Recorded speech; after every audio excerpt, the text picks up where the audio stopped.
Bonjour les Sagittaires, merci de me rejoindre à Divine and Magic. Je suis super contente d'être avec vous. Merci de me rejoindre et pour tous les likes, les commentaires et tout, c'est trop gentil.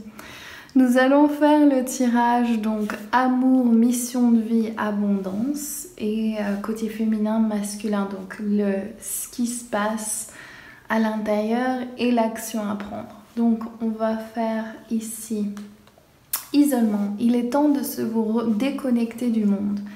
Rachia, la fée du féminin divin, donc qui vous demande de retrouver votre côté sensuel du féminin divin. Le monde, super, et le jugement. Ok. Donc j'ai l'impression que, en fait, au niveau de votre vie amoureuse, il y a eu beaucoup de jugements dans vos relations précédentes et il y a aussi eu ce besoin de chercher ailleurs de votre part, comme si vous n'étiez pas satisfait dans la relation que vous étiez et vous avez toujours un peu les yeux ouverts pour quelqu'un d'autre, ou là vous êtes à la recherche, donc en voyageant, partir en voyage pour une relation amoureuse. Et je demande le jugement, comment elle se place par rapport à ça. Donc vous vous jugez vous-même. Il y a une partie de vous qui vous dit vous n'êtes pas assez dans le féminin, vous n'êtes pas assez dans la sensualité, vous êtes trop mental. Enfin, je sens vraiment cette connexion entre la tête et le corps, et comme si vous jugez votre cœur. Et vous êtes à la hauteur, donc ne perdez pas cette réalité.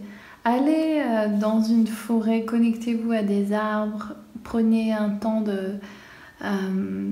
de remercier les arbres et de prendre conseil auprès des peuples des plantes, le monde des plantes. Donc on va voir, pardon, l'action à prendre. Donc le mariage, super. Donc vous avez envie de vous marier, vous avez envie d'avoir une relation claire et nette. Mais comme si vous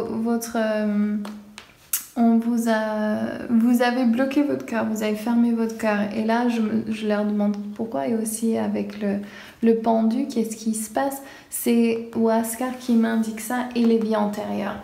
Donc vous avez besoin de travailler sur une vie antérieure. L'action à faire pour avoir ce que vous voulez, le mariage et l'amour divin, c'est qu'il faut aller regarder.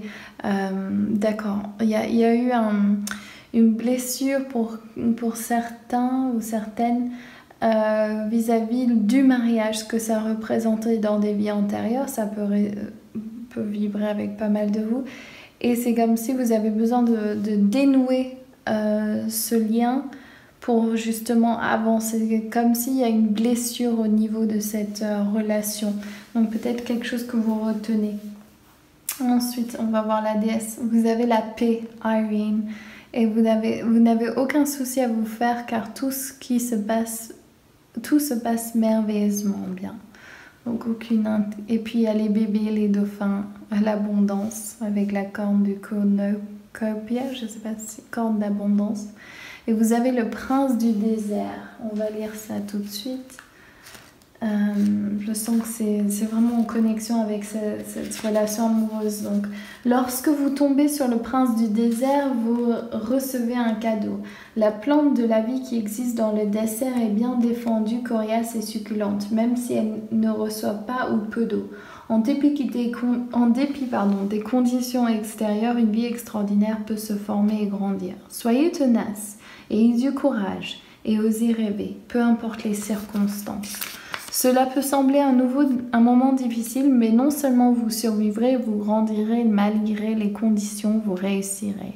Les périodes sèches sont aussi de véritables tests de foi et de courage. N'espérez rien de moins que ce qui se trouve dans vos rêves les plus précieux. Observez des miracles se produire.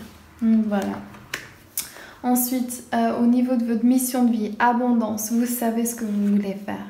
C'est clair, peut-être que vous avez besoin de jongler. Ah ok, vous avez peur de quitter votre travail pour faire votre travail d'âme, et c'est normal, donc vous inquiétez pas, mais vous pouvez lâcher cette peur de ces vies antérieures ou de ces expériences de cette vie aussi.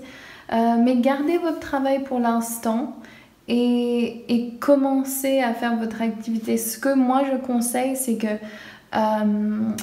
commencez à grandir votre plateforme en ligne, même si vous vendez rien au début ou vous offrez rien, peu importe, vous pouvez commencer à partager des choses qui vous inspirent, qui vous font envie et commencer à prendre les emails des personnes intéressées par vous, par votre travail et grandir la chose comme ça de façon lente au début et puis qui pourra s'accélérer quand vous aurez des choses en offre ou quand vous aurez envie de vous lancer. Donc, l'action à prendre, la guérison, donc vis-à-vis de ça, peut-être que vous avez peur. Ouais, ok. Vous êtes dans la mentalité victime. Vous voyez les 3 coupes qui sont tombées, mais vous ne regardez pas les 2 qui sont à l'endroit. Donc, c'est comme si vous avez besoin d'être clair avec vous-même. Vous êtes guérisseuse, vous avez envie d'être guérisseur, je le ressens ici. Il me semble que je vous l'ai déjà dit à vous, les Sagittaires. Et il faut être clair avec ce que vous voulez. Mais là, je sens cette énergie victime comme si vous étiez coincé dans cette chose-là de vie antérieure. Vous allez voir, ça va changer dès que vous allez pouvoir le nettoyer. Et au niveau abondance, le feu intérieur, vous quittez une situation qui a été bonne et abondante, mais vous partez. Donc peut-être que ça, c'est le moment de quitter votre travail ou de quitter une situation qui ne vous convient plus au niveau financier. Et je vois Sirius, le mariage parfait, et le roi de coupe qui est l'amour. Donc votre travail, c'est l'abondance. Donc avec l'abondance, c'est donc sur tous les domaines. Je précise généralement sur, je pointille plus sur les finances parce que c'est une demande assez générale des personnes, mais c'est comme si le mariage de votre masculin et féminin divin va vous permettre de vous ouvrir à un plus grand amour et cet amour va se propager non seulement dans votre travail mais aussi dans votre vie amoureuse. Donc si vous voulez, vous pouvez aller sur mon site, vous abonner à mon newsletter et vous pouvez avoir la méditation du mariage du masculin et du féminin divin. Donc j'ai envie de tirer une dernière carte de déesse pour vous, voir sur quoi partir, parce que c'est cette carte que j'ai envie d'éclaircir plus qu'autre chose. Temps tranquille, donc avec les arbres dans la forêt, prenez le temps de vous retirer dans la solitude pour reposer, méditer et contempler. Les choses vont venir, avec Rachia en plus, les choses vont venir à vous naturellement. Et Lakshmi, trop bien. Ok, et Brigitte aussi, le feu intérieur. Donc je vous embrasse tous très fort les Sagittaires, je vous souhaite un super mois d'août et n'oubliez pas de liker, laisser un commentaire, de vous abonner à ma chaîne si vous ne l'avez pas encore fait et partager avec vos amis. Et si vous voulez faire le mariage sacré, vous pouvez vous abonner à ma newsletter et aussi toujours à prix libre, il y a le dernier live que j'ai fait sur Facebook qui est un nettoyage des chakras. Donc je vous le conseille vivement. Gros bisous, ciao!